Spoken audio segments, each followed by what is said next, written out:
Welcome to the Uncanny Valley podcast, where we plunge into fascinating subjects, extracting key insights and surprising facts to make you well-informed without the information overload. Uh-huh.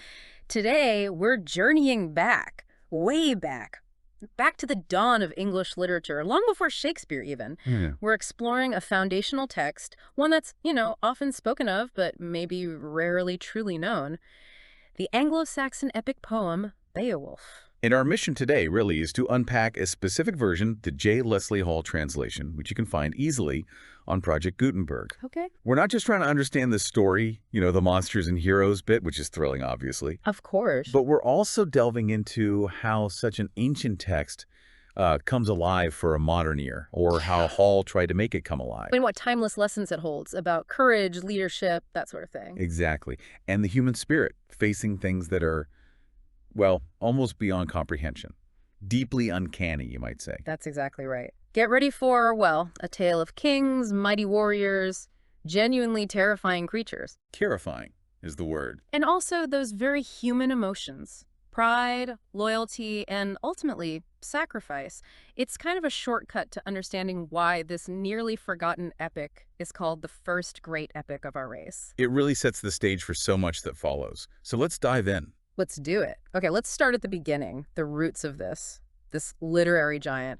When we talk about Beowulf, we're talking about an Anglo-Saxon epic poem. And its historical importance, its cultural weight, it's just immense. You really can't overstate it. It's not just any old poem. No, it's widely seen as our first great epic, a cornerstone, really, of Western literature. It's shaped so much. What's fascinating, I think, is how the text itself, or at least Hall's presentation of it, really leans into that significance. It does. It's presented almost as an epitomized history of the life of the Teutonic races. Not just a story, but a cultural mirror. Right, reflecting our forefathers of pre-Alfredian eras, showing them in their love of war, of sea, and of adventure. Exactly. It's more than a narrative. It's like this poetic bridge straight back to that past. Yeah. Give you this incredible window into their values, their fears, their ideals. The things that form the bedrock, for later English literature. Absolutely. Foundational stuff. And for our exploration today, we're looking through a specific lens, that J. Lesslie Hall translation. Professor of English and History at William & Mary, published way back in 1892. Yeah, so it's not a modern, trendy translation. It has its own historical context. Definitely. And crucially for you listening, it's easily accessible through Project Gutenberg. Yeah. Released there in 2005, updated in 2021. So this ancient text is just out there, freely available. Which is fantastic. It is. And Hall himself, he was quite modest about it, called it a modest effort to reproduce approximately, in modern measures, the venerable epic. Approximately. That's telling. It is. He explicitly said, that a very close reproduction of Anglo-Saxon verse would, to a large extent, be prose to a modern ear. Which highlights that core challenge, doesn't it? How do you stay true to the original's form, its poetry, but also make it, well, readable? Engaging, even. Like a massive balancing act, a tightrope walk, really. So how did Hall approach that? What was his philosophy? Did he lean more towards accuracy or readability? Well, his goal was ambitious, almost contradictory on the surface. He wanted to, and I quote, please the Anglo-Saxon scholar by adhering faithfully to the original and interest the student of English literature by giving him, in modern garb, the most ancient epic of our race. Okay, so both. Both. His solution was to choose a regular cadence for his poetic measure. He aimed to keep the essential characteristics of the original, but without making it sound, completely alien or unpoetic to someone in the 1890s or even now. He was trying to translate the music of it, not just the words. Precisely. The feel, the rhythm. So how did he do that, practically? What specific Anglo-Saxon poetic tricks did he keep? He was very deliberate. First, he kept the four stresses of the Anglo-Saxon verse. That's absolutely fundamental to its rhythm, its driving beat. Like the underlying pulse of it. Exactly. Then he used a lot of alliteration, that repetition of sounds at the start of words, phony-necked floater fanned by the breeze. Right, that very distinctive sound. But he knew that having it on every line, like the original often did, would be too much. He said modern ears would hardly tolerate it. So he used it extensively, but not relentlessly, enough to give it that flavor. Okay, makes sense. What else? He also sprinkled in some end rhyme occasionally, and even sporadic internal rhymes within the line. These aren't typical of pure Anglo-Saxon verse, but they help bridge the gap to more familiar Victorian poetic tastes. So adapting slightly for his A audience. little, yeah. But he stuck close to other rules, like the rhyme giver rule, how the alliteration falls on specific stressed syllables in the line.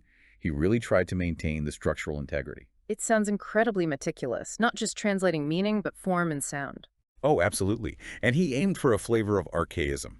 He carefully chose words that felt old, but were still recognizable from standard modern poetry of his time. He explicitly avoided words not in keeping with the spirit of the poem. Trying to evoke the era without being incomprehensible. Exactly. And he had some strong opinions about other translators. He didn't want those light ballad measures tripping lightly and airily along. He felt Beowulf was too solemn for that. Too serious for a sing-song rhythm? Right. And he also disliked the smooth measures of modern blank verse for the big speeches, finding them maybe too conversational, too plain. So what did he want? He wanted, in his words, the clanging tread of a warrior in mail. Wow, that's a powerful image. Isn't it? It perfectly captures that sense of weight, of gravitas, of solemnity he was aiming for. He wanted you to feel the seriousness of it all. So for us listening, how does all this careful balancing act by Hall, how does it help us connect with this ancient world? Does it work? I think it does, largely. It allows you to experience the poem's rhythm, its seriousness, without it being completely inaccessible. You're not just getting the story, you're getting a sense of the original's poetic structure, its weight. You feel the echoes of that world. Yeah, the solemnity of their oaths, the weight of their decisions. It connects you to those distant Anglo-Saxon voices in a way a purely modern, smoothed-over translation might not. It retains some of that ancient strangeness, that uncanny distance, perhaps. And speaking of that world, the story really kicks off with King Hrothgar. He's the king of the Danes, or Scyldings, Armor Danes, Bright Danes. The poem uses lots of names for them. Right, the glossary is helpful there. Mm. And Hrothgar has this huge ambition. He wants to build this incredible hall, Heorot. Not just any hall. No, a great mead-hall or palace. The poem says it was grander than men of the era ever had heard of. The descriptions are amazing. It towered the hall up, high and horn-crested, huge between antlers, gem-bedecked, clearly a symbol of wealth and power. And its purpose, it wasn't just for show, was it? No, it was central to kingship. It was built to feast his liegemen and to give them presents, to share the wealth, all of the blessings the Lord had allowed him. It was the heart of the community, a place of joy, celebration, generosity. A symbol of good rule. You picture lighthearted laughter loud in the building, the dulcet harp music, the clear song of the singer, celebrating creation. The golden age, almost. But it doesn't last. No, a shadow falls, a truly terrifying one, Grendel. Yeah. And the poem introduces him as pure evil. The monster, the marsh stepper, a horrible stranger, the foe of mankind. He lives out on the edges, in the moor-fens, the marsh, and the fastness. In the wild, scary places. Exactly. And his motive, it's psychological, deeply unsettling. It's hateful jealousy of the joy in Heorot. He cannot brook the sounds of joy from his dark dwelling. He's furiously envious. So it's not just random destruction, it's a reaction against happiness, against community, which feels almost perversely human in a way. But Uncannily so. it is. And his origin story ties him to this ancient biblical evil. He's of the race of Cain, cursed by God for Abel's murder. The first murder. Right. Making him the ancestor of elves and giants, monsters of ocean. He's not just a monster. He's part of this lineage of things that stand against God and humanity. A distortion of creation. And his attacks aren't just a one-off raid. This is a sustained campaign of terror. Relentless. Devastating. Thane after Thane is ruthlessly carried off and devoured. The poem describes him grabbing sleeping warriors, dragging off 30 of them at a time, devouring them. 30. 30. Then returning with surfeit of slaughter. The aftermath is just gruesome. A cry of agony goes up. The building was bloody at breaking of daylight. The bench deals all flooded, dripping and bloodied. Heorot, the Hall of Joy, becomes a slaughterhouse every single night. Every night the fear returns. And this goes on for 12 years. 12 years. It's hard to even imagine the psychological toll. Exactly. Hrothgar suffers untold agony. He sat very woeful, suffered great sorrow, sighed for his liegemen. 12 years of suspense and grief. And the Danes are helpless. Their best warriors. Useless against him. No one is found strong enough and bold enough to cope with the monster. They make brave talk over their ale, but they just get killed. So they turn to other things. Desperation sets in. They invoke the devil from hell, pagan idols. Because the poem says, God they knew not, or had forgotten him in their despair, and Grendel seems invincible. Weapons don't harm him. Though, interestingly, he can't touch the throne itself. Right. There's some limit to his power, maybe tied to the divine right of kings or just a quirk of his curse. But it doesn't help the warriors sleeping on the benches. It really makes you think, doesn't it? A world where this clear, present danger exists for over a decade. It just grinds people down. What does that do to leadership? To faith? How do you even carry on? It's a kind of societal uncanny valley. The heart of your kingdom becomes the source of ultimate terror. But then, finally, hope arrives. From across the sea, Beowulf enters the story. Yes, of the Geats, nephew of Hygelac, son of Ecgtheow. And he's not just a hero, he's the stoutest and strongest, sturdy and mobile of heroes alive at that time. His reputation is already huge. He hears about Hrothgar's plight. And his reaction is immediate. He resolves to crush the fell monster and relieve the aged king. It's that heroic impulse. Duty. Maybe a desire for glory too, of course. Sure, that's part of the code. He gathers 14 hand-picked companions, gets a good ship ready. The foamy-necked floater, fanned by the breeze, likes the bird. Beautiful image there. Very poetic. And they sail fast. They reach Denmark in just 24 hours. Wow, that's quick. Almost supernaturally fast. Shows the urgency. Definitely. But their arrival isn't simple. There's immediate tension. The Coast Guard spots them. Right. He's on high alert. Can't blame him after 12 years of Grendel. Not at all. He rides down, lance ready, demanding, "Who are you men here, mail-covered warriors?" Direct, challenging. But even as he challenges them, he sees something in Beowulf, right? Instantly. He says, "Never a greater one of earls or the earth have I had a sight of."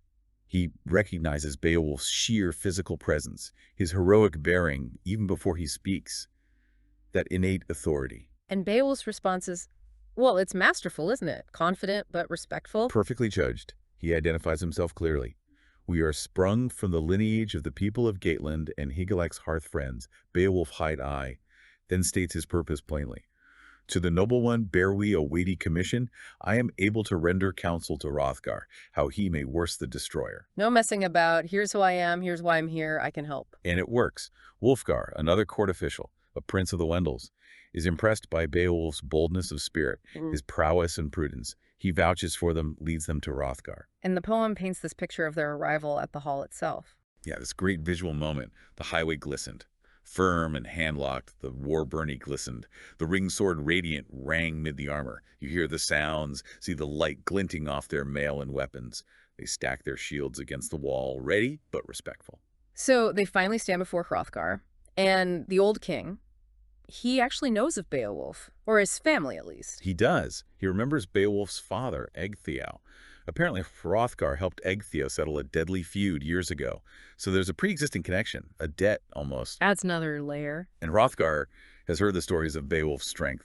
Heard that he 30 men's grapple has in his hand. He sees Beowulf's arrival as divine help. The holy creator usward sent him, against Grendel's gracious assistance. A gift from God in his eyes. Very much so. And then Beowulf makes his big speech, his boast. It's quite something.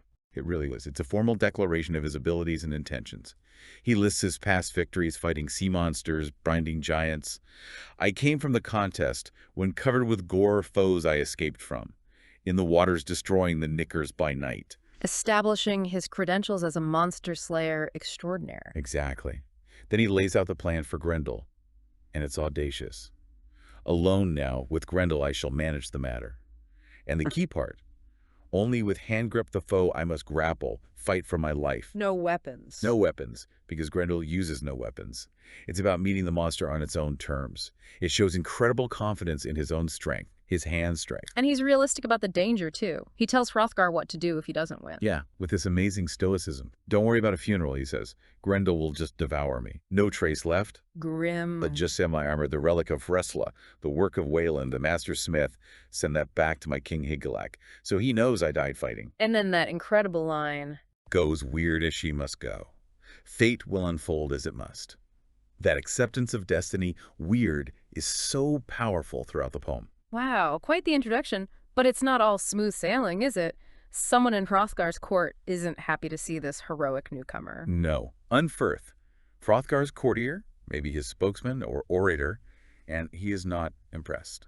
Or rather, he's deeply jealous. What does he do? He tries to publicly undermine Beowulf. He brings up this old story about a swimming contest Beowulf had with someone called Breca. Says Beowulf lost. Accuses him of vainest vaunting, claims Breca. At swimming outdid thee, in strength excelled thee. Trying to poke holes in Beowulf's heroic image right there in the hall. Exactly. A classic move by someone feeling insecure, threatened by the newcomer's brilliance. And how does Beowulf react? Does he let it slide? Oh, not a chance. His rebuttal is brilliant. First, he dismisses Unferth's version as drunken talk. Thou fuddled with beer of Breca has spoken. Basically calls him a drunk liar. Then he sets the record straight. Says the swimming match was a youthful pact, and he actually had greater strength in the waters than any man else had. Claims they swam side by side for 5 nights, fighting off sea monsters the whole time. So he turns the story completely around. Turns it into another heroic feat, says he killed 9 of the Knickers before washing ashore in Finland, completely refutes Unferth while adding to his own legend. But he doesn't stop there, does he? He goes on the attack himself. That's the killer blow. He turns the tables, exposing Unferth's own dark secret. He accuses him, point blank.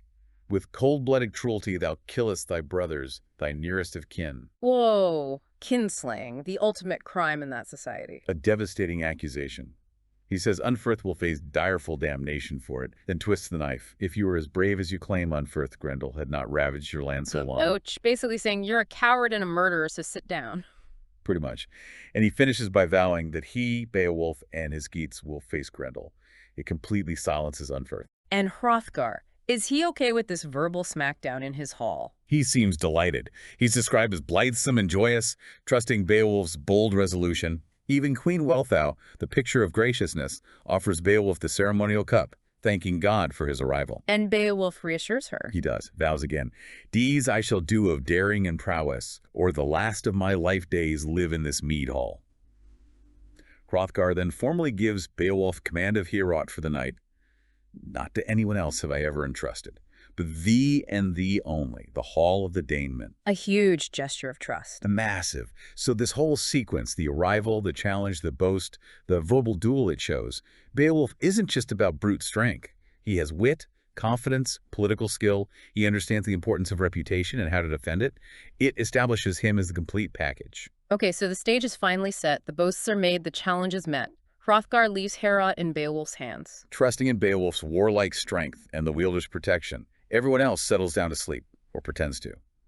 Beowulf, crucially, remains awake, vigilant. And then Grendel comes. Yeah, the description is pure horror movie stuff. The traveler Twilight came tramping and striding, God's anger bare he. He rips the door open, on fire hinges fastened. Just tears it apart. Total contempt for human structures. And his eyes, from the eyes of him glimmered, a luster unlovely likest to fire. Yeah. That uncanny hellish light. And he doesn't hesitate. He goes straight for a victim. Straight for Hansio, one of Beowulf's own men. Seizes him, bit his bone prison, the blood drank in currents, swallowed in mouthfuls. Just horrific, utterly brutal. And it makes it personal for Beowulf now. It's not just helping Hrothgar, it's avenging his own man. Right. So Grendel, thinking he's got another easy meal, reaches for Beowulf. And Beowulf strikes. He's been waiting, feigning sleep, snatched as he slumbered, seizing with hand grip. The surprise is total. And Grendel's reaction, he's never faced anything like this, has he? Never. The poem says he early discovered. No hand grapple greater in any man else had he ever encountered. Pure shock. His instinct is fear. Fearful in spirit, faint-mooded waxed he, not off could betake him. Death he was pondering. He wants to flee, but he can't break Beowulf's grip. The hunter becomes the hunted, and then the fight truly begins. An epic struggle. Bare hands against monstrous strength. The palace re-echoed.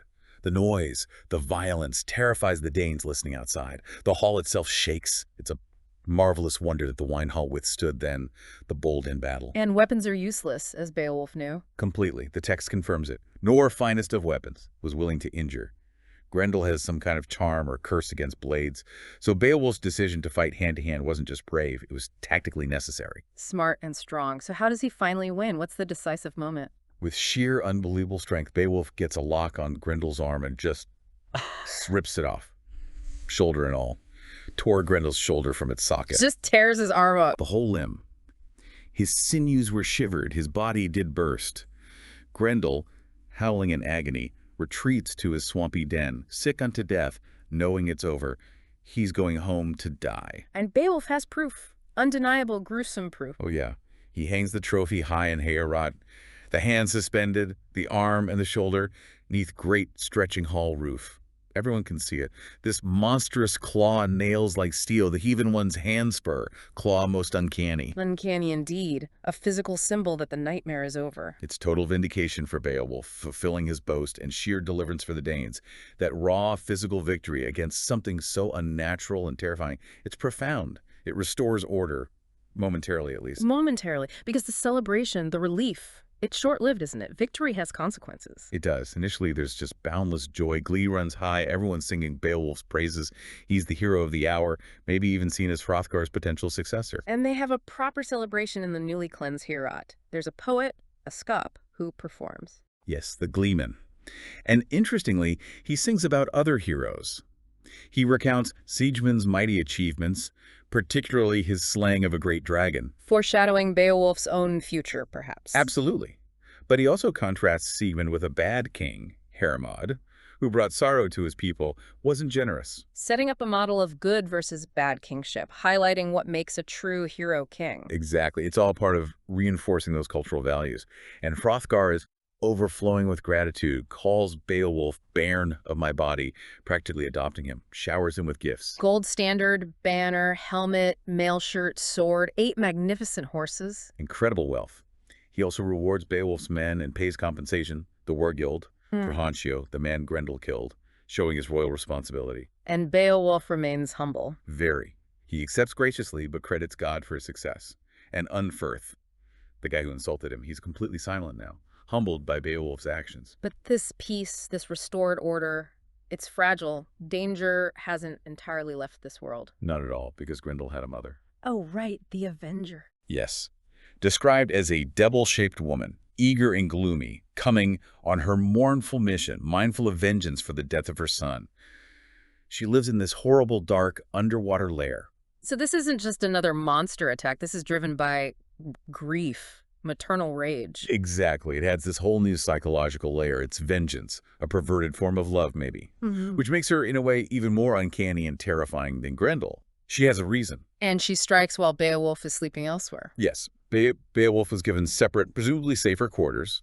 Yeah. She attacks Heorot again and seizes Aesir. Hrothgar's closest advisor, his favorite counselor, shoulder companion. His best friend, essentially. She carries him off to her lair and devours him, just like Grendel did. The horror starts all over again. Hrothgar must be devastated. Utterly broken. His long-trusted liegeman lifeless he knew of, his dearest one gone. He tells Beowulf, ask not of joyance. Grief is renewed to the folk of the Danemen. Dead is his share. It's just crushing despair. Back to square one. That twist. A second monster. Motivated by vengeance.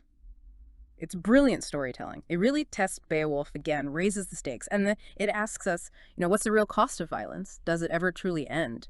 One victory just breeds another conflict. It feels very true to a certain worldview. And Beowulf's response, absolutely unwavering. Hrothgar summons him, distraught, and Beowulf delivers maybe his most famous lines. Grieve not, O wise one. For each it is better. His friend to avenge, them with vehemence wail him. Each of us must the end day abide of his earthly existence, who is able to accomplish glory ere death. Wow. Don't mourn, avenge. Seize glory before the inevitable end. That's the heroic code distilled right there. Pure distillation. He vows to hunt her down. To his place he'll escape not. No hesitation. So they set out to find her lair, and the journey sounds nightmarish. Hrothgar himself leads the way, following her tracks. It's through this terrible landscape. Stony, declivitous cliffs, the close-covered passes, narrow passages, paths unfrequented, nesses abrupt, wild, treacherous country. Leading to the mere itself. The fearfulest fen deep. And the description, chilling. The water is seething with blood and with gore. It's full of serpents, mere dragons, wondrous, knickers, water demons. A truly hellish place. Unnatural. So unnatural that even a hunted deer won't jump in to escape hounds. That's how bad it is. Beowulf even shoots one of the sea beasts with his bow before he goes in. He's getting ready, arming himself, caring little for life, the poem says. Putting on his best mail shirt, his helmet. Preparing for the worst. And then a really interesting moment happens with Unferth. The guy who insulted him before. The very same. He comes forward and lends Beowulf his own sword, fronting, described as an old and most excellent sword, ancient, famous, hardened with gore. Why would he do that after their argument? It's a huge gesture, maybe respect, atonement. The poem notes Unferth himself did not venture to go into the mere, so it's an admission of Beowulf's superior courage. He knows Beowulf is the only one who can do this. Beowulf accepts it, He does. And then he gives his final instructions to Hrothgar, just in case. expecting the worst again. He says, "Look after my men if I don't come back. Send the treasures I won from Grendel to my king Hygelac. Let him know I fought bravely. And tell Unferth he can keep hunting." A final gesture of reconciliation almost. Yeah, and then, "I shall gain me glory, or grim death shall take me." Same heroic resolve. He's ready for whatever fate, whatever weird has in store. So he dives into that terrifying bloody mere, and the poem says it takes him almost a whole day to reach the bottom. A day's length elapsed ere he was able to see the sea at its bottom. It emphasizes the depth, the unnaturalness of this place. It's like descending into another world, a truly uncanny underworld. She's waiting for him, Grendel's mother. Oh, yes. She's ruled these waters for 50 of winters, ancient, powerful. She grabs him in her horrible clutches. His mail protects him initially. And she drags him. Where? To her lair, a cavern where no water would ever anywise harmed him, an underwater cave somehow dry, lit by the strange firelight, flashing resplendent, a hellish hidden pocket beneath the world. Okay, this is it. He's got Hrunting, the famous sword. Time to use it. He draws it, strikes her on the head with all his might, Ah, and nothing. nothing. The famous sword fails. The sword would not bite, her life would not injure. It failed of its fame, utterly useless against her. A critical, terrifying moment. His best weapon is no good. What does he do? Panic. No. Beowulf adapts instantly, throws the useless sword away, reckless of living, and decides to trust in his strength. His hand grapples sturdy. Back to basics.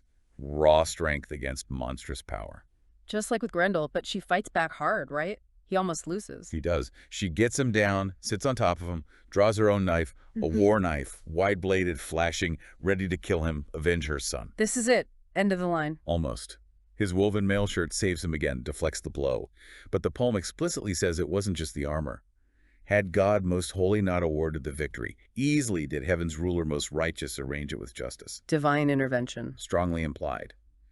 Beowulf isn't just strong. He seems to be favored by God in these crucial moments. He manages to get back to his feet. And then he sees it. The solution. Not from the human world. Exactly. Hanging on the wall of the cave, he spots this weapon of victory, an ancient giant sword, of edges a doughty, huge, heavier than any man else was able to bear, a relic from a forgotten age. Made by giants, maybe? That's the implication. He somehow summons the strength, grabs it, swings, and this time it works. He strikes her neck, the blade broke through her bone joints. She fell to the ground then. Victory. But he's not done yet. No. He sees Grendel's corpse lying there, and for good measure, maybe for final vengeance or proof, he cut off his head then. Double victory. Complete eradication. And then that really strange thing happens with the giant sword. Yeah, this wonderful marvel. The blade starts to melt. The blood, having touched it, contracting and shriveling with battle icicles, melted entirely, like to ice. Why? What does it signify? It seems the monster's blood is so toxic, so inherently evil and unnatural, that it literally dissolves the blade. Only the hilt remains. It emphasizes their utter corruption, their fundamental opposition to, well, to everything normal. It's deeply uncanny. Meanwhile, back on the surface. The Danes waiting by the mere have given up hope. They see the blood bubbling up, assume Beowulf is dead. They're distraught, thinking they'll never see the atheling ever again. Thence. He emerges, swims up through the now cleansed water, carrying the giant sword hilt and Grendel's severed head. Must have been quite a sight, that head. Huge. It takes 4 men, straining, to carry it on a spear back to Heorot. And Beowulf presents it to Hrothgar. Proof positive. Tells him Heorot is safe now. They need us not fear for them from the selfsame direction. And again, gives credit to God for the victory and for leading him to the giant sword. Hrothgar's reaction this time. More than just relief, surely. It's profound. He examines the ancient hilt, sees inscriptions on it depicting the great flood, destroying the giants, linking these monsters again to that ancient evil. He praises Beowulf, not just for his strength, but his prudence of spirit, his wisdom. He contrasts him again with that bad king, Heorot. Reinforcing the lesson about good leadership. Exactly. But then he offers Beowulf some serious wisdom, born from long experience. A warning. What kind of warning? About pride. about the fleeting nature of strength and life. Beware of arrogance, he says. But a little while lasts thy life vigor's fullness, till after happily that illness or sword edge shall part thee from strength, or thine eyes bright flashing shall fade into darkness. A chilling reminder of mortality, even for the greatest hero. It's powerful foreshadowing for Beowulf's own end, isn't it? Absolutely. It hangs in the air. Yeah. Then comes the farewell. Hrothgar gives Beowulf more gifts, a dozen of jewels. He kisses Beowulf, weeps openly, overcome with emotion, feeling this deep kin love for the young hero who saved his kingdom twice. A really moving scene, the old king and the young hero. It is. This whole second battle, the failed sword, the divine aid, the giant weapon, the melting blade, Hrothgar's wisdom, it's just packed with meaning. It makes you think about fate versus free will, the limits of human power, and the deep bonds forged in shared crisis. How much is Beowulf shaping his weird and how much is just following it? So after all of that intensity, Beowulf and his men head home to Geatland, triumphant. Yes, laden with treasure and glory. The coast guard they met on arrival is there to see them off, and Beowulf gives him a fine sword, a gold-bound brand, showing his generosity, honoring the man who did his duty. And back home, he's welcomed by his own king, Hygelac, and Queen Hygd. The poem makes a point about Queen Hygd, doesn't it? It does. She's presented as the ideal queen. Very young, but fine-mooded, clever, and lavish of presents. Generous and wise. And she's contrasted with another queen. Sharply contrasted with a figure named Thretho, who was apparently fierce and unwomanly, cruel, even murderous if men looked at her wrongly. A clear warning against bad queenship, just as Heorot was a warning against bad kingship. Sets up Hygd as the positive model. And Beowulf recounts his adventures, tells the whole story again. In great detail, yes. To his own king and court. It's a formal report, reinforcing his loyalty, sharing the glory, and solidifying the events into the heroic narrative of his people. He emphasizes the key moments, the gifts, the dangers. And the gift-giving continues. It's central to this heroic society. Absolutely. Beowulf gives all the treasures he received from Hrothgar to Hygelac and Hygd, including that magnificent necklace Wealhtheow gave him. He gives that to Hygd, an act of ultimate loyalty. And Hygelac rewards him in turn. Generously. Gives Beowulf Hrethel's heirloom, a treasured sword from their family line, plus a huge amount of land. 7 of thousands manor and lordship. Beowulf is now a major figure in Geatland. Wealthy, powerful, respected. His reputation is cemented, no longer seen as worthless like some apparently thought when he was younger. No, he's proven himself beyond doubt. He lives in honor, known for his strength, but also because his mood was not cruel. He's the ideal warrior nobleman. But his story isn't over. He doesn't just retire as a rich nobleman. Fate, or weird, has more in store. Eventually, he becomes king himself. Yes, but only after a long time and several tragedies. He reigns wisely for 50 winters. A long, peaceful rule. How does he come to the throne? Well, King Hygelac is killed in battle, fighting the Frisians and others. His son, Heorot, takes over, but Beowulf acts as his protector and advisor. Heorot is then killed in a feud involving Swedish princes. Only then, with no direct heirs left, does Beowulf take the throne himself. So he doesn't usurp it. He inherits it legitimately as the strongest, most fitting leader left. Exactly. He rules well, becomes this respected, old, and wise king. But that long peace is finally broken by a dragon. A dragon, the ultimate monster of Northern European mythology. It's the ultimate test. And this dragon is enraged because its hoard has been disturbed. Someone crept in and stole a single gem vessel, a cup. Just one cup, and that unleashes its fury. That's all it takes. The dragon guards its treasure jealously. It begins to ravage Beowulf's kingdom, vomit forth fire to burn the great manor. Total devastation, scorched earth. And Beowulf's reaction, he's an old man now. Does he see this differently than he saw Grendel? He does. He feels a sense of foreboding, even guilt. The wise one weened then that wielding his kingdom against the ancient commandments, he had bitterly angered the Lord everlasting. He fears it might be divine punishment for some unknown sin of his own. It shows a more reflective, perhaps more anxious, side of the aging king. That's fascinating. So does he still have the strength, the will, to fight? How does he prepare for this final battle? He knows it's different. He orders a special shield made entirely of iron because wood won't work against dragon fire, but his core heroism remains. He decides to fight it alone. Alone, against a dragon, at his age. He disdained to seek with a warband, feels it's his duty as king, his responsibility. No work for a coward, he says, is both incredibly brave and, perhaps, tragically prideful. And he gives another speech, a final boast, looking back on his life. Yes, remembering his youth at King Grethel's court, recalling family tragedies, boasting of past deeds like killing the warrior Daggerin barehanded, preparing himself, acknowledging the danger. He knows he'll face fire, acknowledges fate.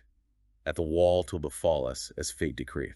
He tells his men to stay back. Explicitly.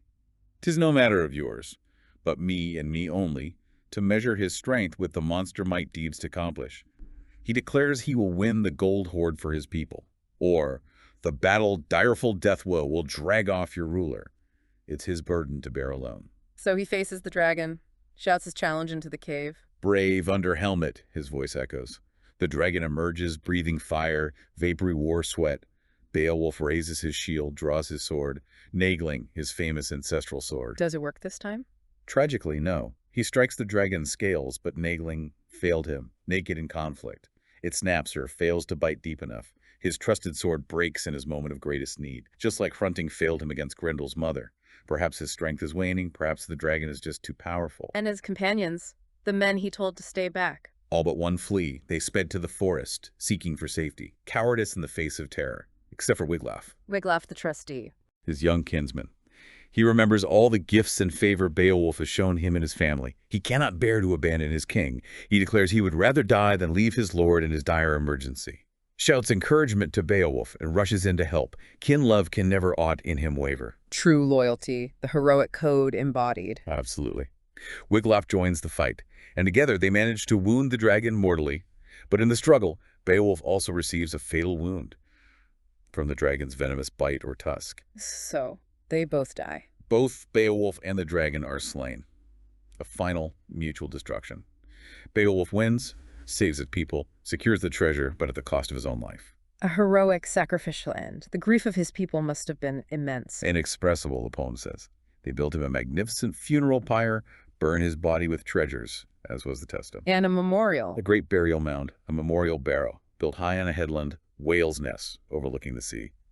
Visible from a great distance, so that sailors afar would see it and remember Beowulf and his prowess, a lasting monument to their fallen king. And the poem ends with a tribute. A beautiful, glowing tribute, praising his bravery, yes, but also his gentleness, his goodness of heart, and his generosity. He wasn't just a fighter, he was a good man, a good king, the complete hero even in death. That whole arc, young warrior, wise king, final sacrifice, it really makes you ponder heroism, duty, fate. His last battle, driven by responsibility, maybe accepting the inevitable, does it change how we see him? And why does this ancient story, full of monsters and this concept of weird, still feel so relevant? It speaks to something timeless about facing the unknown, the uncanny challenges in our own lives. So we followed Beowulf through it all. The horror in Heorot, the underwater battle, the long rain, that final fated fight with the dragon. Yeah, this Anglo-Saxon epic brought to us through Hall's dedicated, if maybe slightly archaic translation. It's so much more than just monsters and fighting, isn't it? Absolutely.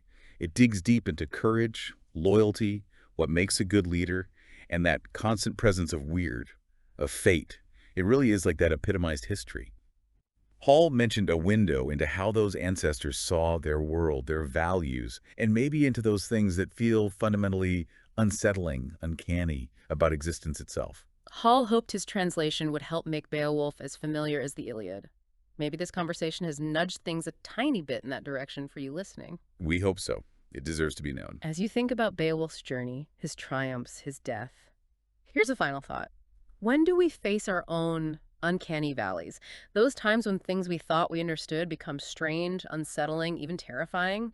Moments that challenge everything and force us to find some inner strength, maybe our own version of that giant sword hidden away. And how might the way this ancient hero faced his uncanny challenges with courage, duty, and an acceptance of fate offer some kind of guidance for us navigating our own? Something to ponder. Thank you for joining us on this exploration of Beowulf. We hope you leave with a fresh appreciation for this cornerstone of literature. From all of us here, thank you for listening to the Uncanny Valley podcast.